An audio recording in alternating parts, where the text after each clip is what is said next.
Hello বন্ধুরা, আজকে দেখাবো এঁচোড় চিংড়ি। প্রথমে কড়াই সরষের তেল গরম করতে হবে। কড়া হয়ে গেলে তাতে চিংড়ি মাছগুলো নুন হলুদ মাখিয়ে ভালো করে ভেজে তুলে নিতে হবে।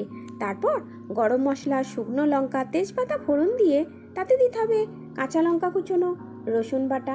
ভালো করে ভেজে নেওয়ার পর পেঁয়াজ কুচোনো, পেঁয়াজ বাটা দিয়ে আবারও ভাজতে হবে।